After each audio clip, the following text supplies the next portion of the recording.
Alright, I am recording now, and we have voted for Queen of Sorcery to continue straight with the next book after Pawn of Prophecy.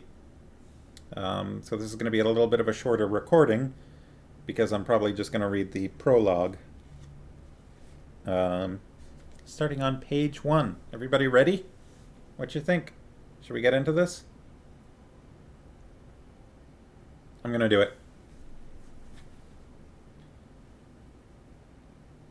Ready. Alright, prologue. Being an account of the battle of the kingdoms of the West against the most heinous invasion and evil of Kal Torak, based upon the Battle of Omimbre. Let me put on my historical voice. In the youth of the world, too much, the evil god Torak stole the orb of Aldur and fled, seeking dominion. Fled, seeking dominion. Interesting phrase. The orb resisted, and its fire maimed him with a dreadful burning, but he would not give it up, for it was precious to him. So that's a much more concise summary of the events that we got in the first prologue. At least of the first several pages. Then Belgariad, a sorcerer and disciple of the god Aldur, led forth the king of the Alorns and his 3 sons, and they reclaimed the orb from the iron tower of Torak. Torak sought to pursue, but the wrath of the orb repelled him and drove him back. Belgariad set Cherek and his sons to be kings over 4 great kingdoms in eternal guard against Torak. The orb he gave to Riva to keep, saying that so long as a descendant of Riva held the orb, the West would be safe. So that, actually, is almost the entire prologue from the first book. Oop, instructor's back on. Good luck. Okay, bye, Robakio. Have fun at school. Alright. Century followed century, with no menace from Torak, until the spring of 4865, when Drasnia was invaded by a vast horde of Nadraks, Thulls, and Murgos. In the center of this sea of Angarax was born the huge iron pavilion of one called Kal Torak, which means king and god. Cities and villages were razed and burned, for Torak came to destroy, not to conquer. Those of the people who lived were given to the steel-masked Grolim priests for sacrifice in the unspeakable rites of the Angarax. None survived, save those who fled to Algaria or were taken from the mouth of the Aldur River by Cherek warships. Next, the horde struck south at Algaria. But there, they found no cities. The nomadic Algarian horsemen fell back before them, then struck in vicious hit-and-run attacks.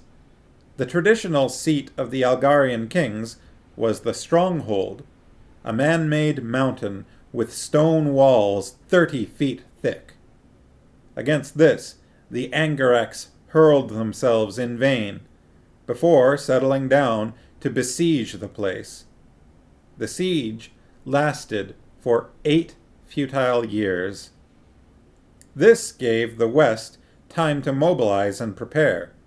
The generals gathered at the Imperial War College in Tol Honeth, that's in Tol Nidra, and planned their strategy. National differences were set aside, and Brand, the warder of Riva, was chosen to have full command. With him came 2 strange advisors, an ancient but vigorous man who claimed knowledge even of the Angarak kingdoms, and a strikingly handsome woman with a silver lock at her brow and an imperious manner. I wonder who those 2 might be. To these Brand listened, and to them he paid almost deferential respect. In the late spring of 4875, Kal Torak abandoned his siege and turned west toward the sea, pursued still by Algar horsemen. In the mountains, the Ulgos came forth from their caverns by night and wreaked fearful slaughter on the sleeping Angarax.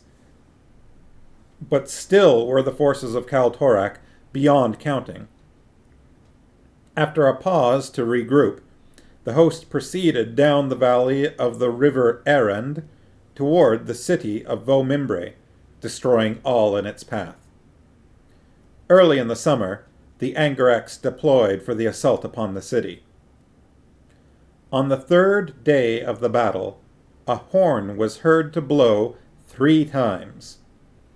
Then the gates of Vomimbre opened, and the Mimbrate knights charged out to fall upon the front of the Angarac horde, the iron-shod hoofs of their chargers trampling living and dead.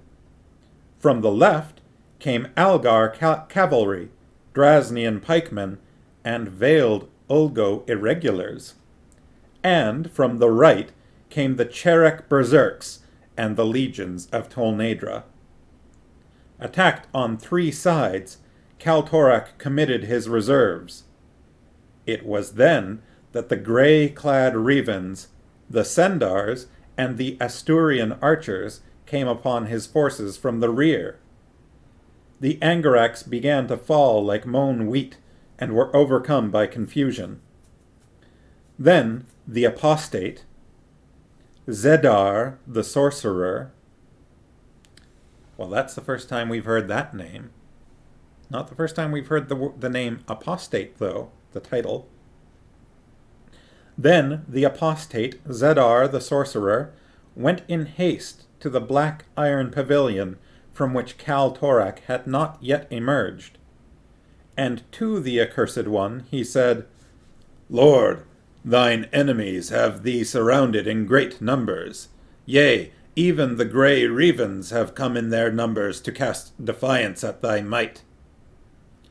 Kaltorak arose in anger and declared, "I will come forth, that the false keepers of Thragyaska, the jewel which was mine, shall see me and no fear of me. Send to me my kings." "Great lord," Zedar told him, "thy kings are no more.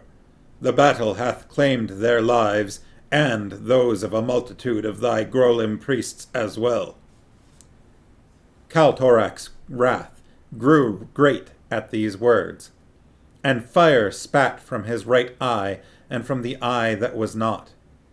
He ordered his servants to bind his shield to the arm on which he had no hand, and he took up his dread black sword. With this he went forth to do battle. Then came a voice from the midst of the Revens, saying, "In the name of Balar I defy thee, Torak. In the name of Aldur I cast my despite in thy teeth. Let the bloodshed be abated, and I will meet thee to decide the battle. I am Brand, warder of Riva. Meet me, or take thy stinking host away, and come no more against the kingdoms of the west." Kaltorak strode apart from the host, and cried, "Where is he who dares pit his mortal flesh against the king of the world? Behold, I am Torak, king of kings and lord of lords. I will destroy this loud-voiced Revan. My enemies shall perish, and Thragyaska shall again be mine." Brand stood forth. He bore a mighty sword, and a shield muffled with cloth. A grizzled wolf marched at his side, and a snowy owl hovered over his head. Brand said, "I am Brand, and I will contend with thee, foul and misshapen Torak." When Torak saw the wolf, he said, "Begone, Belgarath! Flee if thou wouldst save thy life." And to the owl he said, "Abjure thy father, Polgara, and worship me. I will wed thee and make thee queen of the world." But the wolf howled defiance, and the owl screeched her scorn. Torak raised his sword and smote down upon the shield of Brand. Long they fought, and many and grievous were the blows they struck. Those who stood near to see them were amazed. The fury of Torak grew great, and his sword battered the shield of Brand, until the warder fell back before the onslaught of the accursed one. Then the wolf howled, and the owl shrieked in one voice together, and the strength of Brand was renewed. With a single motion, the Revan warder unveiled his shield, in the center of which stood a round jewel, in size like the heart of a child. As Torak gazed upon it, the stone began to glow and flame. The accursed one drew back from it. He dropped his shield and sword, and raised his arms before his face to ward away the dread fire of the stone. Brand struck, and his sword pierced Torak's visor, to strike into the eye that was not, and plunge into the accursed one's head. Torak fell back and gave a great cry. He plucked out the sword and threw off his helmet. Those who watched recoiled in terror, for his face was seared by some great fire, and was horrible to behold. Weeping blood, Torak cried out again as he beheld the jewel which he had named Thrag Yaska, and for which he had brought his war into the west. Then he collapsed, and the earth resounded with his fall. So there's an answer we wondered before. Garion wondered, why did Brand uncovering his shield, why did that matter? Well, now we've got the answer. A great cry went up from the host of the Angarax when they saw what had befallen Kal Torak, and they sought to flee in their panic. But the armies of the west pursued them and slew them, so that when the smoky dawn broke on the fourth day, the host was no more. Brand asked that the body of the accursed one be brought to him, that he might behold him who would be king of all the world. But the body was not to be found. In the night, Zedar the sorcerer had cast an enchantment and passed unseen through the armies of the west, bearing away the one he had chosen as master. Then Brand took counsel with his advisers, and Belgarath said to him, "Torak is not dead. He only sleeps, for he is a god and cannot be slain by any mortal weapon." "When will he awaken?" Brand asked. "I must prepare the west against his return." Polgara answered, "When once again a king of Riva's line sits on his northern throne, the dark god will waken to do war with him." Brand frowned, saying, "But that is never." For all knew that the last Revan king had been slain with his family in 4002 by Nissen assassins. Again the woman spoke. "In the fullness of time, the Revan king will rise to claim his own, as the ancient prophecy foretells. More cannot be said." Brand was content, and set his armies to cleaning the battlefield of the wreckage of Angarax. And when that was finished, the kings of the west gathered before the city of Vomimbre, and held council. Many were the voices raised in praise of Brand. Soon men began crying that Brand should henceforth be chosen as ruler of all the west. Only Murgon, ambassador of Imperial Tolnedra, protested in the name of his emperor, Ran Borun IV. Brand refused the honor, and the proposal was dropped, so that there was again peace among those who assembled in council. But, in return for peace, a demand was made of Tolnedra. The Gorim of the Ulgos spoke first in a loud voice. "In fulfillment of the prophecy, there must be promised a princess of Tolnedra to be wife unto the Revan king, who will come to save the world. This the gods require of us." Again Mergan protested. "The hall of the Raven King is empty and desolate. No king sits upon the Raven throne. How may a princess of Imperial Tolnidra be wed with a phantom?" Then the woman who was Polgara replied, "The Raven King will return to assume his throne and claim his bride. From this day forward, therefore, each princess of Imperial Tolnidra shall present herself in the hall of the Raven King upon her 16th birthday. She shall be clad in her wedding gown, and shall abide there for 3 days against the coming of the king. If he comes not to claim her, then she shall be free to return to her father for whatever he may decree for her." Mergan cried out, "All Tolnidra shall rise against this indignity. No, it shall not be." The wise Gorim of the Ulgos spoke again. "Tell your emperor that this is the will of the gods. Tell him also that in the day Tolnidra fails in this, the west shall rise against him and scatter the sons of Nedra to the winds and pull down the might of the empire until Imperial Tolnidra is no more." At that, seeing the might of the armies before him, the ambassador submitted to the matter. All then agreed and were bound to it. When that was done, the nobles of strife-torn Arendia came to Brand, saying, "The king of the Mimbrates is dead, and the duke of the Asturians also. Who now shall rule us? For 2,000 years has war between Mimbre and Asturia rent fair Arendia. How may we become one people again?" Brand considered. "Who is heir to the Mimbrate throne?" "Corodulin is crown prince of the Mimbrates," the nobles replied. "And to whom descends the Asturian line?" "Maya Serena is the daughter of the Asturian duke," they told him. Brand said, "Bring them to me." And when they were brought before Brand, he said to them, "The bloodshed between Mimbre and Asturia must end. Therefore, it is my will that you be wed to each other, and that the houses which so long have warred shall thus be joined." The two cried against the judgment, for they were filled with ancient enmity and with the pride of their separate lines.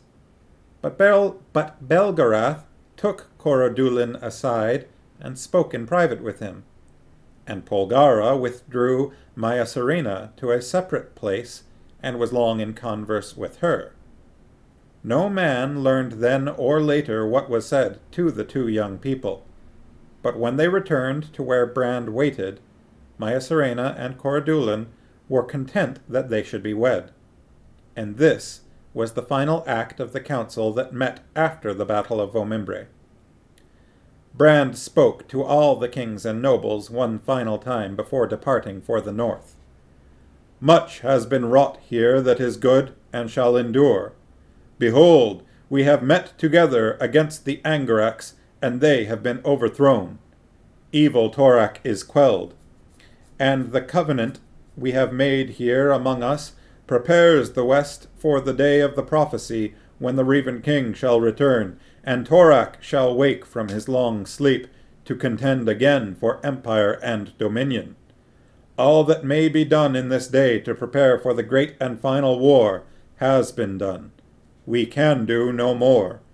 And here, perchance, the wounds of Arendia have been healed, and the strife of more than 2,000 years may see its end.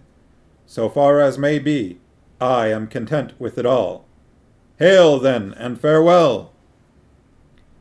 He turned from them and rode north with the grizzled man who was Belgarath and the queenly woman who was Polgara by his side. They took ship at Kamar in Sandaria and set sail for Riva, and Brand returned no more to the kingdoms of the west. But of his companions are many tales told, and of that telling, what may be true and what false, few men may know. Remember when they got to Val Alorn and the kings were meeting there and they were all speaking in these and thous? And Belgarath was like, "What are you doing?" And they were like, "We're speaking to history." And Belgarath was like, "History will probably not really care how you talk." I feel like this is the example of that.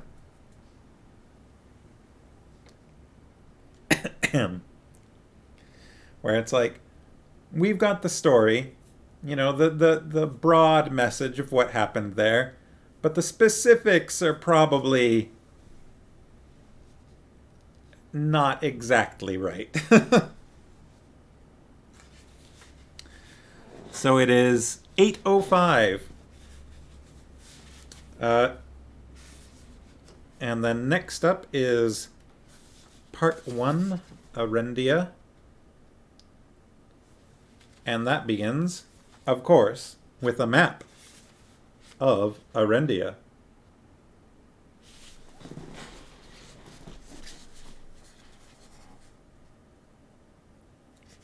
Can I get it to focus? Can I hold the page flat? So,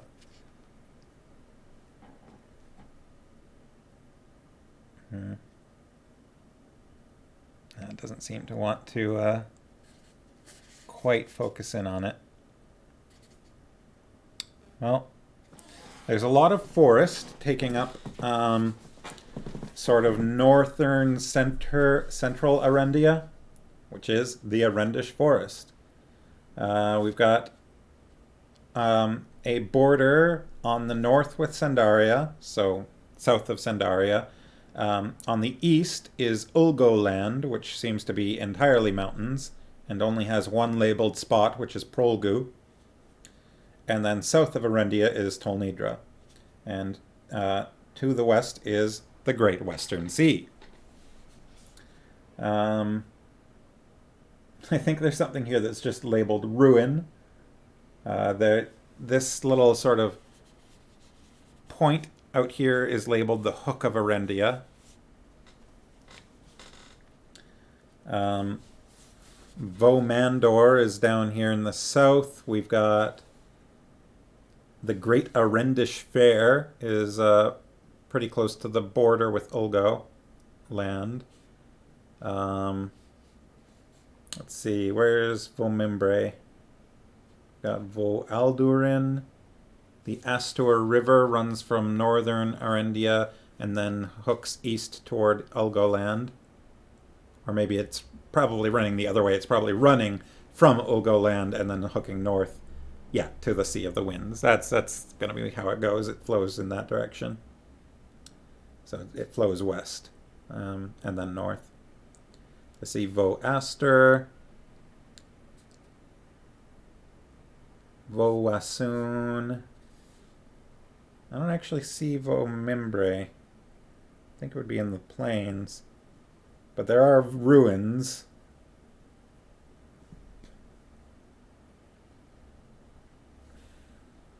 Vo-Ebor. Oh, there's Vomimbre. It's way down in the south, just north of Tolnidra. I think that's Vomimbre. The text is a little bit broken up on my map. But it's on the River Erend and then Vomimbre. So I think that's it. So it's actually much less central than I kind of thought. It's way down here.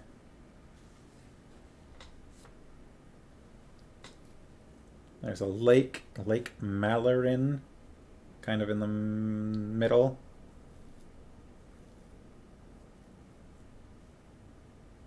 Wildantor, Althig. Anyways, this must have been really interesting for all of you, me reading names off of a map. Let's see. Chapter 1 starts on page 11 and runs... Oh, interesting. I think this book is broken up a little differently. Yeah, because as you'll see here, Chapter 2 is sort of in the middle of a page. In the previous book that I had, a page would end and then we would start with a new page for the chapter. So this runs from page 11 to 22. So it's 11 pages. And it's 10 after 8 now, so maybe I should just stop here, huh? Call it a little short tonight, and we'll start chapter 1 on the day after tomorrow. Does that sound good to everybody? Queen of Sorcery. New book, sort of. I mean, new book. Same series. I'm looking forward to getting into it. I am definitely looking forward to some of the stuff that happens. Do yourself a favor, don't read the back of the book, and don't read the like splash text on the very first, sort of like when you open the cover, there's a page, because that's got some big spoilers.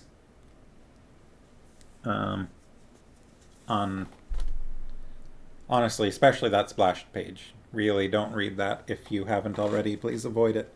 Oh, I forgot to read the dedication. Looks like the copy of Queen of Sorcery is the same publication as your copy of Pawn of, because your chapters... Oh, I see. Okay. Your chapters would start mid-page. I guess that explains why some of the pages were off. In that case, I'm thinking, let's see, this copy that I'm holding is over 300 pages long. It's 322 pages long. So overall, I think this one's actually quite a bit longer than Pawn of Prophecy, between those two things. The dedication in this book says, "For Helen, who gave me the most precious thing in my life, and for Mike, who taught me how to play."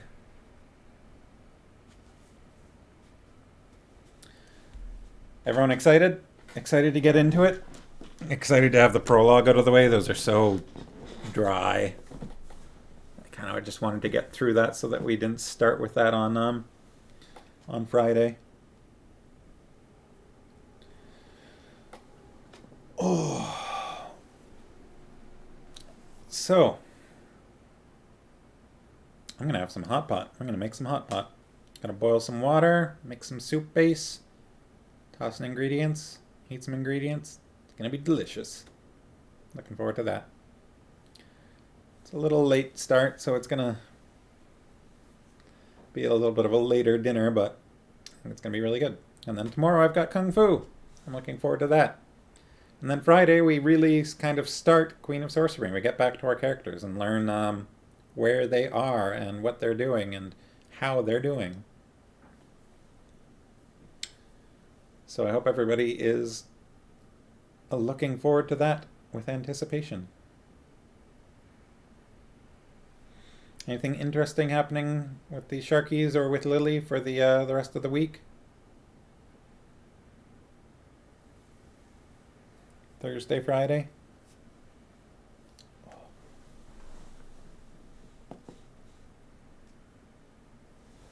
Pretty standard for the Sharkies.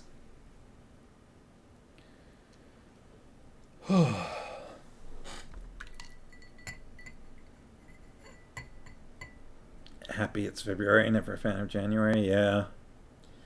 Yeah, we are officially through the first month of 2022.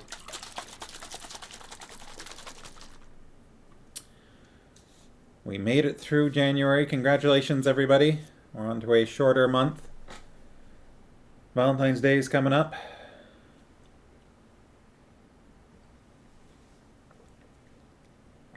Anything else stand out? It's Year of the Tiger, and it's Black History Month. I just took a picture of snowdrops. I saw that, actually. That was a very pretty picture. Nice little cluster of them.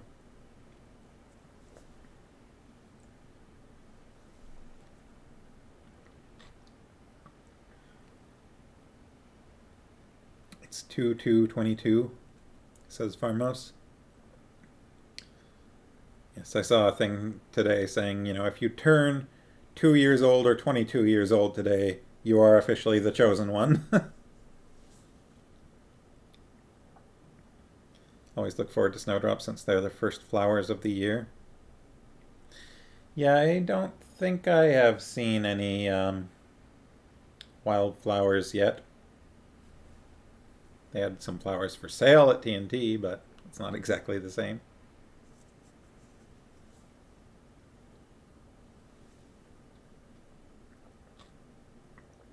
Pharma says we got daffodils poking their first shoots up. need to trim my mustache. It's feeling a little long. Alright, well. We're a good deal further west than you. Alright, well, Hot Pot's gonna take some time, so I'm gonna end this stream. I hope everyone has a lovely rest of the week. And I'm looking forward to actually really starting this book, getting to chapter 1 on Friday. It's gonna be fun. I'm happy that we are doing Queen of Sorcery. It's I would have been happy no matter what we did, but it's fun to continue the story, and yeah, it's gonna be a good book. Everybody's gonna have a great time. All right. Well, have a good night. Have a good rest of the week, and I'll see you on Friday. Bye.